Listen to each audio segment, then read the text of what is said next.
उपलक्ष्य में उपस्थित हुए मेरे प्यारे भाइयों और बहनों, आज मैं बहुत ही गर्वान्वित महसूस कर रहा हूँ कि आप आयोजकों ने हमें इस लायक समझा कि हमें इस पावन दिन में बाबा साहब के बारे में कुछ कहने का मुझे मौका दिया। मैं सर आपका शुक्रगुजार हूँ। आज बाबा साहब की 171वीं जयंती है। बाबा साहब ने बहुत कम उम्र तक जिया, 1891 से लेकर 1956 तक।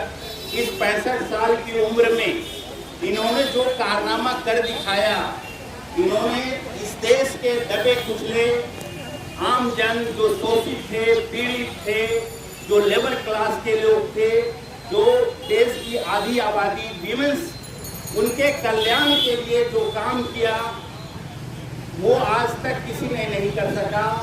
मैं 2-3 वाक्य बताना चाहता हूँ कि डॉक्टर भीमराव अंबेडकर एक बहुत बड़ा शिक्षाविद, कानूनविद, आपका समाज सुधारक, और सबसे बड़ी बात है कि डॉक्टर भीमराव अंबेडकर ने हमारे देश का संविधान लिखा। एक ऐसा संविधान लिखा जिसमें लोगों का शासन हो, लोगों के लिए हो, लोगों के द्वारा हो, ऐसा उन्होंने व्यवस्था की। और मैं ये कहना चाहता हूँ कि डॉक्टर भीमराव अंबेडकर ने जो दुख भरी जिल्लत भरी जिंदगी जिया था, जो उनको कष्ट अपने जीवन काल में झेलनी पड़ी थी, उस कष्ट को उन्होंने संविधान में उकेरा है। इसीलिए यह संविधान एक सामाजिक दस्तावेज है।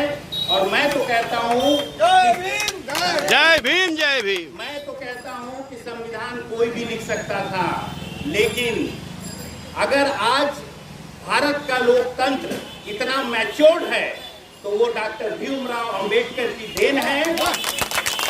आज जो लोग कहते हैं कि सबका साथ सबका विकास, ये अंबेडकर साहब ने 1950 में परिकल्पना कर दिया था कि इस देश के लोकतंत्र को चलाना है तो किसी को पीछे नहीं छोड़ा जा सकता है।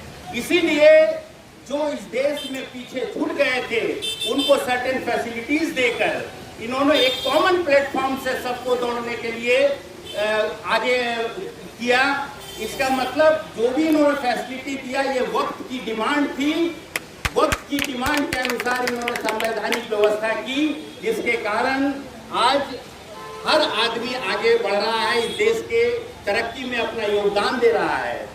मैं बाबा साहब का जन्म जयंती है, इसलिए मैं उनके बारे में पर्सनल कुछ बातें करना चाहता हूँ। मैं ये कहना चाहता हूँ कि उनके उत्कृष्ट किए गए कार्य के फलस्वरूप सन 1990 में उन्हें भारत रत्न का पुरस्कार दिया गया।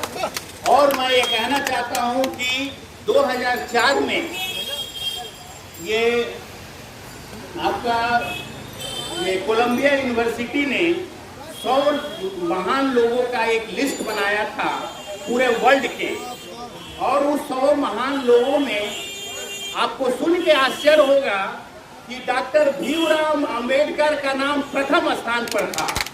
बाबा साहब हमारे।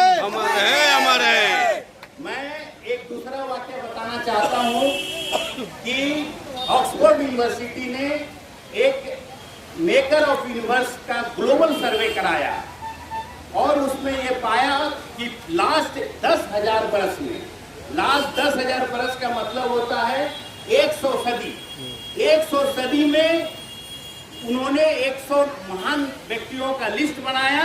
और आपको सुनकर आश्चर्य होगा कि उसमें बाबा साहब अंबेडकर का नाम 4थे स्थान पर था। इसलिए डॉक्टर अंबेडकर एक महामानव थे, एक महापुरुष थे। और ये महापुरुष कैसे थे, जो ये रिसर्च के अनुसार मैं साबित कर दिया कि एक महामानव थे, महापुरुष थे। और इन्होंने जो वीमेन एम्पावरमेंट की बात की, इन्होंने जो लेबर